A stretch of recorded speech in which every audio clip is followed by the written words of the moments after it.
vamos a tocar un poquito algunos temas farmacológicos al final de la clase, más que todo para hacerles de conocimiento general algunos detalles que necesitan saber para el examen fundamentalmente. Vamos a ver ahora la patología de colon, que es también bastante frecuente y bastante preguntada en nuestros exámenes de residentado. Ok, primera pregunta, a ver. El tumor desmoide es una complicación relativamente frecuente en... ¿Quién se anima a responder esa pregunta? Este tipo de preguntas es bien común que se hagan en los exámenes de residentado. Los síndromes polipósicos, no polipósicos, los polipósicos hereditarios, no hereditarios, son patologías que son bien preguntadas, porque obviamente tienen características importantes una y la otra. ¿Alguien se anima? ¿Cuál de esos puede dar un tumor desmoide generalmente? ¿Una complicación frecuente de quién? Acá hay una característica importante. La respuesta va directamente y ahora les muestro cómo son las características de cada uno de ellos. El síndrome de Gardner es el síndrome en el cual usualmente el tumor desmoide es una complicación más frecuente. Quiero que vean en la siguiente diapositiva. En esta diapositiva ustedes van a poder apreciar cómo realmente tiene que ser la clasificación para que ustedes tengan un mapa mental exactamente de lo que se va a hacer. Ustedes tienen que ver que hay síndromes de pólipos hereditarios y los hereditarios se clasifican en dos tipos, en pólipos adenomatosos y en pólipos amartomatosos, ¿de acuerdo? Eso es lo primero que ustedes deben aprender, porque si van a aprender aisladamente los síndromes polipósicos, se van a perder, se van a confundir un montón y no van a poder tener la asociación final con las siguientes características de cada uno. Entonces, lo primero que deben aprender básicamente es esto, ¿no? Clasificar los pólipos hereditarios, porque hay síndromes polipósicos no hereditarios también. Entonces, primero vamos a ver los hereditarios en pólipos adenomatosos y en amartomatosos. Los pólipos adenomatosos, justamente está uno de ellos, el síndrome de Gardner, al que nos referimos en la pregunta 1, que se complica fundamentalmente con tumor desmoide. El Turcot y la poliposis adenomatosa familiar, lo cual vamos a tocar uno por uno. Y los poliposis amartomatosos, no se olviden nunca del síndrome de Peutz-Jeghers. Este Peutz-Jeghers es una pregunta recontra frecuente en los exámenes de residentado. Muchas veces le van a preguntar al paciente que encuentran pólipos amartomatosos con manchas, café con leche en la región de la mucosa. Lo típico es que pueda ser un Peutz-Jeghers. Ya van a ver algunas características de estas. Este es, miren, un síndrome polipósico, ¿no? Grandes cantidades de pólipos en el paciente que tiene una polipomatosis adenomatosa familiar. Esto es una polipomatosis adenomatosa, entonces tienen que tener en consideración las primeras características. Cientos de pólipos adenomatosos. Si ustedes encuentran un caso clínico en el cual encuentran más de 100 pólipos adenomatosos en una colonoscopía, ojo que ya tienen que estar pensando en poliposis adenomatosa familiar. Es una característica típica tener esa cantidad de pólipos. Más de 100 pólipos adenomatosos es una poliposis adenomatosa familiar. No se olviden de este gen, el gen APC, que es el que está relacionado mucho a los síndromes polipósicos, que está en el cromosoma 5. La edad media de presentación usualmente es 25 años. Entonces, los casos clínicos que van a encontrar en el examen son pacientes de 25 o 30 años que encuentran en la colonoscopía múltiples pólipos adenomatosos menores de 1 centímetro. Diagnóstico, polipomatosis adenomatosa familiar, ¿ya? No olviden que se asocia con osteomas mandibulares, ojo, mucha atención a eso, y con hipertrofia congénita del epitelio de la retina. Esos detalles que les estoy mencionando deben de aprendérselos de memoria y tratar de asociarlos lo mejor posible para que puedan ustedes responder bien las preguntas. No olviden que la poliposis adenomatosa familiar 100% malignizan, sí o sí va a malignizar, es totalmente una lesión premaligna, ¿ya? Por consiguiente, si saben que es una lesión premaligna y siempre va a malignizar, el tratamiento es sacar absolutamente todo el colon, es hacer una proctocolectomía. El síndrome de Gardner es un síndrome que también está asociado al mismo APC. Recuerden la pregunta en la que nos hemos visto en la pregunta 1. Está asociado a tumores desmoides, no lo olviden, tumores desmoides, ¿ya? También se asocia a otras cosas como quistes epidermoides y sebáceos, lipomas, tumores de tiroides, suprarrenales, hígado y vía biliar. Pero no olvidar, tumores desmoides muy asociado al síndrome de Gardner. El síndrome de Turcot es un síndrome que está asociado a tumores malignos del sistema nervioso central. Entonces, paciente que tiene pólipos adenomatosos en los cuales se encuentran además tumores malignos del sistema nervioso central, síndrome de Turcot. No olvidar por favor eso. Y también alteraciones en el APC. Hay un síndrome mucho menos frecuente que se llama síndrome de Muir-Torre, es Muir-Torre en francés usualmente, en la cual se parece mucho a la polipomatosis adenomatosa familiar, pero tiene menos de 100 pólipos adenomatosos. Recuerden que la polipomatosis adenomatosa familiar tiene mucho más de 100 pólipos adenomatosos, ¿ya? Este es usualmente en colon proximal y la característica típica de este Muir-Torre es que se asocia a tumores vasocelulares o de células escamosas. Este es el Peutz-Jeghers, doctores, no se vuelvan a olvidar, por favor. Un pólipo amartomatoso, ¿no? Pólipos amartomatosos y asociadas a esta hiperpigmentación de la mucosa que tienen las personas. Eso es un síndrome de Peutz-Jeghers. Hiperpigmentación cutánea, típico en los dedos, ¿no? De este paciente que tiene un síndrome de Peutz-Jeghers. No olviden que el Peutz-Jeghers, la característica típica para la resolución de exámenes, pólipo amartomatoso. Es el primer nombre que deben relacionar ustedes con el Peutz-Jeghers. Las complicaciones que puede presentar: hemorragias, obstrucción, intususcepción. No olvidar que es una herencia autosómica dominante.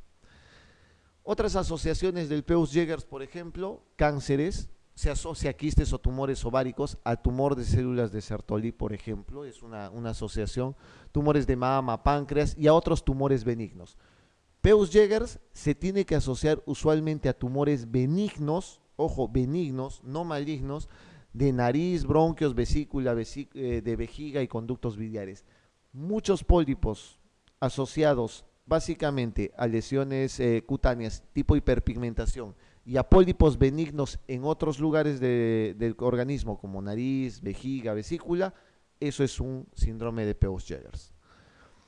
Esta poliposis juvenil usualmente tiene tres formas, ¿ya? Una polipomatosis colifamiliar, la familiar de estómago y la juvenil generalizada. En este tipo de patologías, que no es muy preguntado, recuerden que les estoy mencionando lo más preguntado, que es Peutz-Jeghers, ¿listo? El Turcot, el Gardner, fundamentalmente, que son lo más preguntado en los exámenes. De poliposis juvenil no he visto preguntado en los exámenes de acá, pero tengan en consideración esto, porque hay un detalle importante de la poliposis juvenil. Son pólipos a nivel de rectal. Curiosamente, no hay riesgo de cáncer gástrico, pero sí en la poliposis juvenil hay riesgo de cáncer de colon, pero no de cáncer gástrico. Puede ser una pregunta de examen esa. Esta enfermedad de Cowden es otro que mantiene un nombre propio y muestra amartomas múltiples. Ojo que el Peutz-Jeghers no es el único que tiene pólipos amartomatosos. Recuerden que el Cowden está dentro de ese grupo, ¿no? Están los pólipos amartomatosos. Pero ¿cuál es, digamos, la característica importante que tiene el Cowden? Estos tres que tienen acá ustedes, que se asocia a tricolemomas faciales, a queratosis sacra y a papilomas orales. Si aprenden eso y encuentran eso en el examen, ya saben que deben de marcar una enfermedad de Cowden. Lo otro que le van a decir en un paciente que tiene Cowden es la afectación mamaria. Si hay tumores mamarios, usualmente es un síndrome de Cowden. Eso es algo que no tiene un Peutz-Jeghers, por ejemplo, ¿no es cierto? Hoy 20% también pueden tener trastornos tiroideos. Pregunta 2. Una de las características del cáncer de colon derecho que sirve como elemento clínico de sospecha de enfermedad es. Esta es una pregunta del examen de residentado de acá del Perú del 2007, hace 6 años. ¿Se animan a responder? Esta es una pregunta bien sencilla porque solo requiere un poco de análisis clínico sencillo. ¿Doctora? ¿Perdón? Anemia, de hecho, ¿no? Anemia crónica. Lo típico, ustedes tienen que tener en consideración que los cánceres de colon izquierdo son los que más pueden sangrar usualmente y también se obstruyen, pero esos son los que muestran mucho más cantidad de sangrados evidentes. En cambio, el paciente que tiene cáncer en el lado derecho del colon, usualmente no van a encontrar, usualmente les menciono porque podría tenerlo, no van a encontrar un sangrado evidente, sino la pérdida crónica de sangre que incluso muchas veces no es visible. Entonces, una anemia crónica es la característica típica que tiene un paciente que tiene cáncer de colon derecho, ¿ya? El cáncer de colon, miren, no se olviden, en la radiografía pueden encontrar este signo de la mordida de manzana. Miren acá, signo de la mordida de manzana, le llaman a eso, ¿no? Justo la parte sigmoidea y acá la mordida de manzana. Existen muchos factores, obviamente, que están asociados a cáncer de colon. Están los factores dietéticos. La enfermedad inflamatoria intestinal como la colitis ulcerativa es un factor predisponente a poder tener un cáncer de colon. Y obviamente todo eso también puede nacer de lesiones premalignas. Un ejemplo típico es el que acabo de mencionarles en la primera o segunda diapositiva. Polipomatosis adenomatosa familiar. Por ejemplo, 100% maligniza, es una lesión premaligna, ¿no? Esto es importante, más o menos la edad de presentación de los pacientes, entre 60 y 80 años, usualmente está el pico mayor de estos pacientes, ¿no? Generalmente es en edades adultas, por eso es que el screening tiene que hacerse generalmente a partir de los pacientes que tienen más de 50 años, ¿ya? Usualmente los síndromes de Lynch, los que tienen una característica genética bien marcada, usualmente estos pacientes sí tienen cánceres de colon a edades mucho más tempranas, ¿no? Y suelen ser de un componente hereditario bien marcado. Obviamente la característica de los DUCs, mientras más alteración haya, mientras más alteración y más profundidad y más afectación de los ganglios linfáticos, la sobrevida suele ser muchísimo menor en los pacientes, ¿no? Mientras más superficial sea, la sobrevida es mucho mayor, como en todo tipo de cáncer, ¿no? En localización sí me interesa que sepan, porque eso sí puede ser una pregunta del examen. ¿Cuál es la ubicación más frecuente de los cánceres de colon? No se olviden que es colon sigmoides 25% y colon ascendente y ciego 25%. O sea, básicamente la gran mayoría, más de la mitad, están asociados a la parte sigmoidea y a la parte seco-ascendente, ¿de acuerdo? Sin predominio exacto de uno de ellos más que en el otro, ¿no? Eso es importante que lo conozcan. Miren cómo se hace el diagnóstico. Usualmente suele ser bajo un examen endoscópico en este tipo, una colonoscopía, ¿no? O también lo pueden hacer vía radiológica. Esta es una radiografía de colon a doble contraste y encuentran esta alteración, estenosis acá, como una especie de mordida de manzana. Eso es un cáncer de colon. Entonces tienen dos formas de hacer el diagnóstico. Una con una radiografía de colon a doble contraste, pero ojo que eso no les da el diagnóstico anatomopatológico. El diagnóstico de certeza se hace con una colonoscopia y con una biopsia, o sea, tiene que ser histopatológico, ¿no? La radiografía de colon a doble contraste más que todo les da, les puede dar una impresión diagnóstica casi evidente, pero necesita siempre la confirmación anatomopatológica. No olviden esta clasificación, la clasificación de Dukes, tienen que saberla, es importante, se les puede preguntar en el examen. La clasificación de acuerdo al tipo A y al tipo D nunca les van a preguntar, porque la D es cuando ya hay metástasis, y la A es cuando afecta solo mucosa y submucosa. ¿Dónde van a ir las preguntas? Siempre al B o al C. Recuerden que todos los que están en el lado B, fundamentalmente, son aquellos que no van más allá de la muscular propia, ¿ya? Y el B2, el que está más allá de la muscular propia, pero siempre con ganglios negativos, ¿de acuerdo? En cambio, los C son aquellos que están limitados a la pared del colon y ya pueden tener ganglios positivos. Tengan mucho cuidado con eso, ¿no? Cuando hay una afectación transmural ya es un C2 y cuando hay invasión de órganos vecinos, siempre con ganglios positivos, es un C3.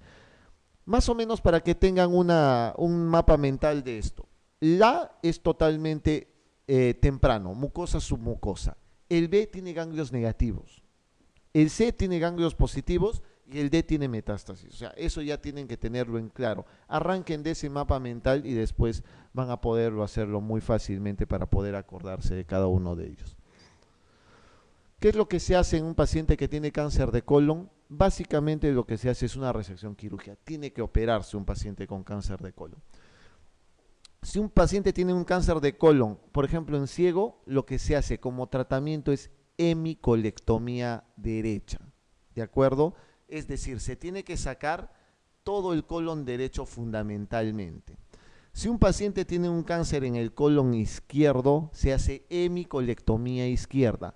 Por más que sea solamente en la región sigmoidea, ahora se tiende a sacar más que todo la mitad derecha o la mitad izquierda. ¿Basado en qué? Fundamentalmente en la irrigación que tiene, en la irrigación arterial que tiene. Recuerden que el lado izquierdo está irrigado por la mesentérica inferior, el lado derecho por la mesentérica superior. Ambos se unen acá en este arco que se llama el arco de Riolano, ¿no es cierto? Ambos hacen anastomosis básicamente ahí. Entonces, por eso se da, los del lado derecho, hemicolectomía derecha, el lado izquierdo, hemicolectomía izquierda. Pregunta 3. ¿El tercer grado de hemorroides internos se caracteriza por? Esa es una pregunta recontra sencilla. Recuerden que las preguntas de hemorroides las hacen en cirugía también toda la vida. Todos los años hay preguntas de hemorroides, todas son muy parecidas. Me voy a basar en la parte clínica, las preguntas quirúrgicas, el tipo de cirugía de Milligan, Morgan, etcétera, etcétera, las manejan mucho mejor los cirujanos. Me voy a basar en la parte clínica. ¿El tercer grado de hemorroides internas se clasifica por? ¿Qué dicen ustedes? La C, ¿no es cierto? Un prolapso que requiere reducción digital. Cierto, eso es lo más importante. Recuerden que las hemorroides de primer grado, hemorroides internas de primer grado, son hemorroides que básicamente no se ven, tienen que verse vía proctoscópica nada más. Las hemorroides de segundo grado son aquellas hemorroides que con el pujo o con la maniobra de Valsalva prolapsan, pero espontáneamente cede el pujo y se meten automáticamente solas. Estas, la de tercer grado, son hemorroides que prolapsan con el pujo, pero no regresan al ceder la maniobra de Valsalva, sino el paciente tiene que utilizar su dedo para regresarlo. Eso es reducción digital o digitopresión. Las hemorroides grado 4 están prolapsadas siempre y siempre se quedan ahí, no regresan con digitopresión, fundamentalmente. Esas son los cuatro tipos de hemorroides internas, ¿ya? Hemorroides internas.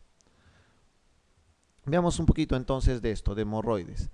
No olviden, la definición es la dilatación de las venas hemorroidales, que pueden ser internas o pueden ser externas.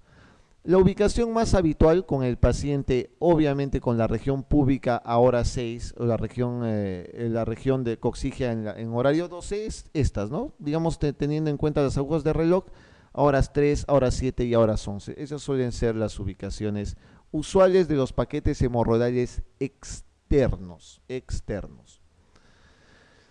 ¿Cómo se clasifican las hemorroides? En externas y en internas. Las que tienen la clasificación típica primero, segundo, tercer y cuarto grado son las internas, que son las que ya les he mencionado. Pero las externas solo se clasifican en trombosadas y no trombosadas. No hay más clasificación con ellas, ¿ya? Solo se clasifica en trombosada y no trombosada. ¿Y en qué nos basamos para decir nosotros que tenemos una hemorroide interna o una hemorroide externa? Básicamente en esto, en esta línea que se llama la línea pectínea. Todo lo que está distalmente de la línea pectínea es hemorroide externa. Todo lo que está por encima de la línea pectínea se llama hemorroide interna. ¿Y qué pasa si hay un hemorroide que está acá sobre la línea pectínea? Es decir, que ubica tanto interna como externamente. El nombre que toma es una hemorroide mixta. Simplemente eso, ¿no? Aquí tienen una clasificación, miren. Hemorroides internas por encima de la línea pectínea, hemorroides externas por debajo de la línea pectínea, y este es un hemorroide mixta, que está por encima y por debajo, cruzando la línea pectínea. No olviden esta clasificación que acabo de nombrarles, grado 1, 2, 3 y 4. No prolapsa, prolapsa con el esfuerzo, pero regresa espontáneamente el tipo 2. El grado 3 prolapsa, pero requiere digitopresión o reducción manual, y la 4 prolapsa y no es reductible. Doctores, ¿cuál sangra? Si les preguntan cuál sangra, las de cuarto obviamente van a sangrar. ¿Sangran las de primero? También, doctores, los 4 sangran, así que no interesa dentro de la clasificación el sangrado, ¿ya? La clasificación de hemorroides internas solamente se basa en ubicación y digamos, la característica que tenga el pujar o no. Eso es importante entonces de que lo tengan en claro. No importa el sangrado. Ustedes pueden tener un caso clínico. Paciente de 25 años que presenta rectorragia y que no se evidencia el pujo, ninguna lesión. Se le hace una proctoscopía y le encuentran paquetes venosos hemorroidales cubiertos por mucosa. Diagnóstico, hemorroide interna de primer grado. Se acabó el problema. No interesa que sangre o que no sangre. Puede sangrar como no puede sangrar. Acá la clasificación es anatómica más que todo. ¿Qué es esto? Fácil, es una hemorroide externa y típicamente es una hemorroide externa que está trombosada. Esto es algo que ustedes van a ver frecuentemente en los pacientes, ¿no? Son muy dolorosas, son muy duras. Usualmente requieren solo manejo tópico, rara vez requieren tratamiento quirúrgico. Lo pueden utilizar o lo pueden usar en algún momento. Entonces, el tratamiento de las hemorroides básicamente es un tratamiento que debe ser conservador. Usualmente suele ser conservador. Pueden utilizar algún tipo de fármacos, se puede hacer tratamiento endoscópico y algunos requieren tratamiento quirúrgico. Doctores, el tratamiento conservador, básicamente evitar que el paciente se estriña, hacerse baños de asiento.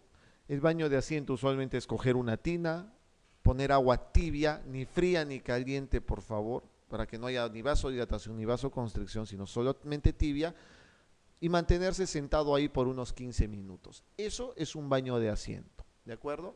Además de eso, pueden utilizar tratamiento farmacológico, que básicamente son cremas basadas en elementos tópicos anestésicos, nada más. ¿Por qué sirve la fibra?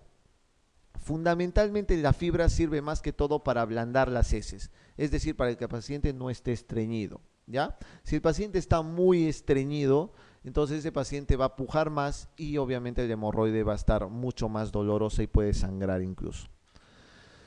Cuando se ha hecho la comparación en estudios entre la fibra y placebo, simplemente algún compuesto único que no tiene ninguna acción farmacológica, obviamente se ha visto que la fibra tiene muchísimo mejor efecto que el placebo para mejorar las hemorroides.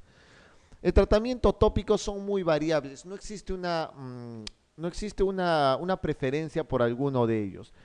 El tratamiento con medidas higiénico-dietéticas y el tratamiento tópico deben ir de la mano a la vez, ¿no? Pueden utilizar corticoides, anestésicos locales, astringentes, antisépticos.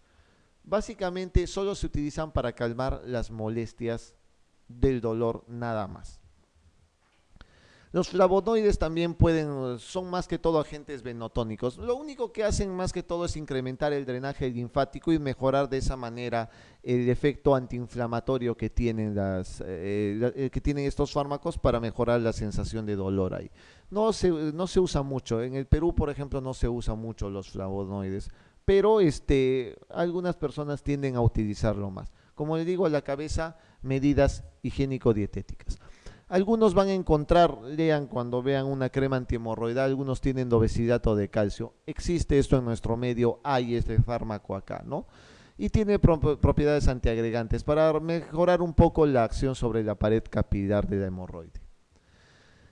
El tratamiento endoscópico no se hace para hemorroides externas. Recuerden que el tratamiento para hemorroides externas solamente son medidas higiénico-dietéticas, ¿de acuerdo? El farmacológico, que es la crema tópica, y puede ser quirúrgico o debridarlo cuando lo va a hacer un cirujano cuando está trombosada, más no. El tratamiento endoscópico solamente se hace para hemorroides internas, ¿de acuerdo? Solamente se hace para hemorroides internas. Obviamente a veces tiene complicaciones porque se liga, se muerde el hemorroide interna y puede sangrar en alguno de los casos o puede producir dolor, ¿no?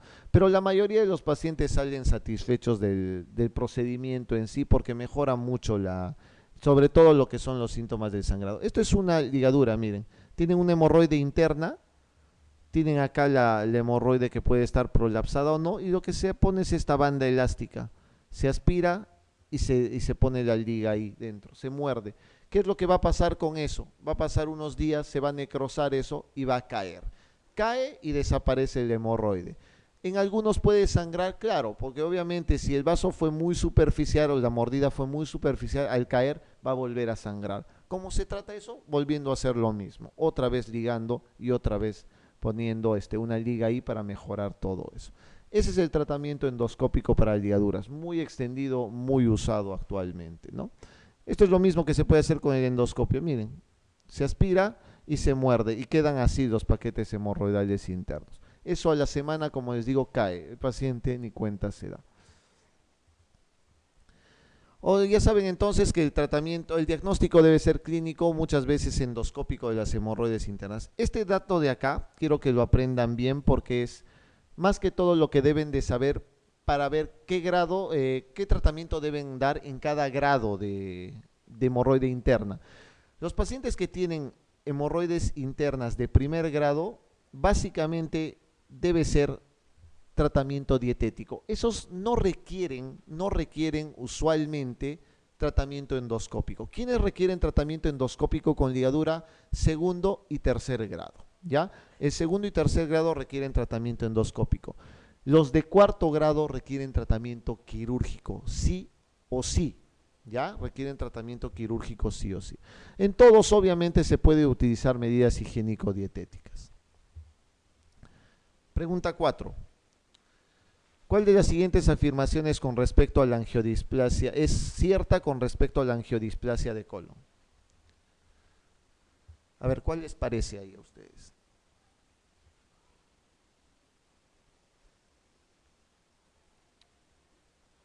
¿Es una tumoración maligna la angiodisplasia? No, no es cierto, es una malformación vascular. Entonces, esa es falsa.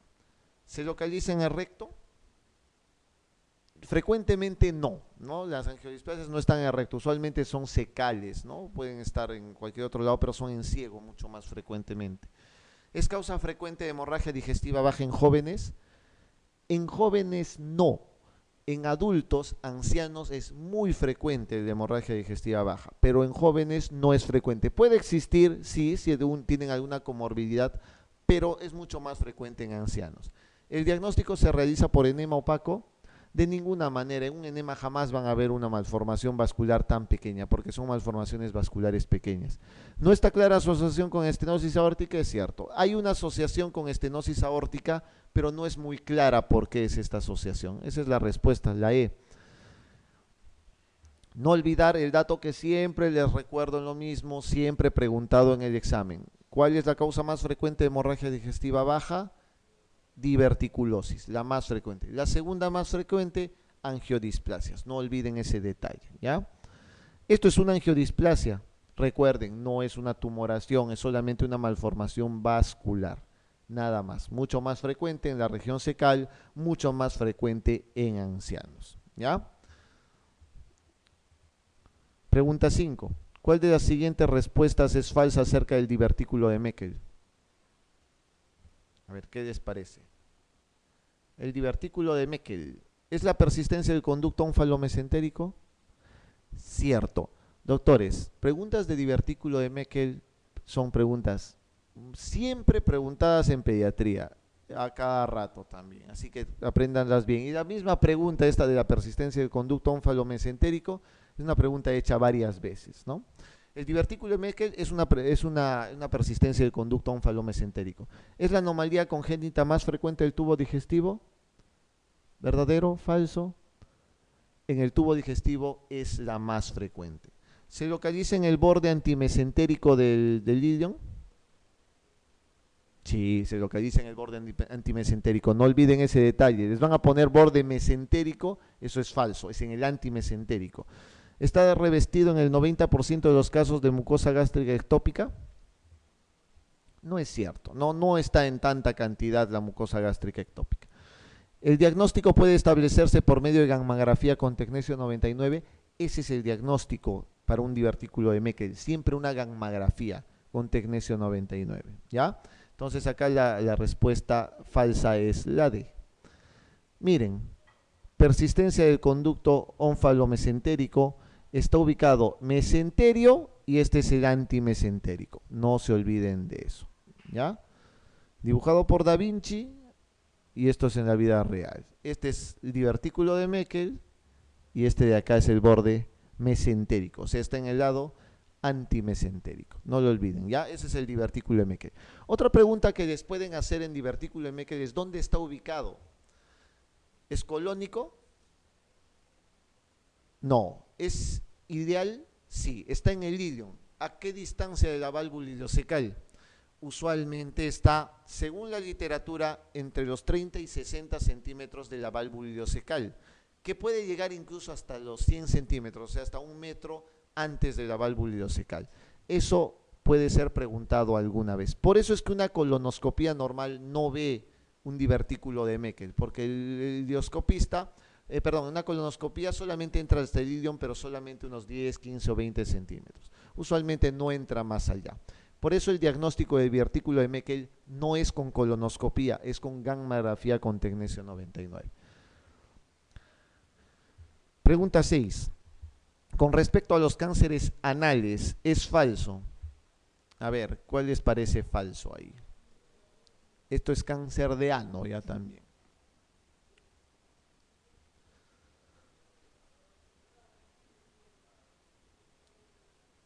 ¿Son más frecuentes en las mujeres los cánceres anales?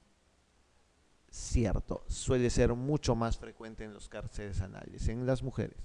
El 55% son epidermoides, quizás sea mucho más, pero la gran mayoría son carcinomas epidermoides. En colon lo más frecuente es que sean adenocarcinomas, pero los cánceres anales suelen ser carcinomas epidermoides, ¿de acuerdo? Por eso es que el tratamiento debe ser ¿cómo? ¿Quirúrgico? Nunca. El tratamiento de los cánceres anales, si es un cáncer epidermoide, no va a ser quirúrgico. Tiene que ser con radioterapia y quimioterapia fundamentalmente, ¿ya? Entonces, recuerden ese detalle bien importante de los cánceres anales. Los cánceres anales son epidermoides y el tratamiento no es quirúrgico, es con quimio y radioterapia. ¿Las irritaciones anales crónicas predisponen a canal anal? Eso es cierto. El tratamiento de elecciones el tratamiento de elección en los menores de 5 centímetros es la resección quirúrgica. Les dije que no, no se hace resección quirúrgica a los cánceres anales. El tratamiento de elección en tumores menores de 5 centímetros es quimioterapia más radioterapia, cierto. Entonces acá la respuesta falsa es la D, la falsa, ¿no es cierto?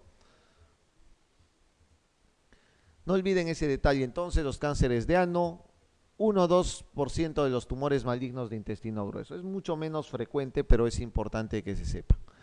Pacientes con irritaciones o infecciones anales crónicas son los que tienen mayor predisposición. Y no olvidar, por favor, que el epidermoide es el cáncer mucho más frecuente, la variedad mucho más frecuente. Este tipo de tumor cloacogénico son los tumores que están por encima de la línea pectínea. Últimamente ya no lo usan mucho los patólogos, este término de tumor cloacogénico. Por si acaso quieren saberlo, alguna vez les preguntan, el tumor cloacogénico es el que está por encima de la línea pectínea, pero usualmente suelen ser epidermoides, entonces se consideran como cánceres de ano. Típicamente un paciente con cáncer anal va a tener hemorragia, va a tener dolor, va a tener sensación de picazón y sensación de bulto anal, ¿no? De masa. El tratamiento, ya saben, quimio y radioterapia. Pregunta 7. Paciente con diagnóstico de síndrome carcinoide que presenta rubor facial, espasmo bronquial y diarreas. ¿Cuál es la condición necesaria para la aparición de estos síntomas? Doctores, pregunta de San Marcos del año 2007 también. ¿Qué les parece ahí? ¿Cuándo aparece en un síndrome carcinoide el rubor, el espasmo bronquial, las diarreas? Es decir, cuando ya tiene todos esos síntomas. Cuando disminuye el triptófano, cuando disminuye el ácido 5-hidroxindol acético, usualmente no, pues tiene que estar aumentado, por eso es uno de los diagnósticos que se hace. Infiltración de la pared intestinal, eso no da síndrome carcinoide. Lo que da síndrome carcinoide es esto. La metástasis hepática activa. Cuando ya tiene metástasis y esa está activa, este paciente les va a hacer todos los síntomas típicos de un síndrome carcinoide, ¿no?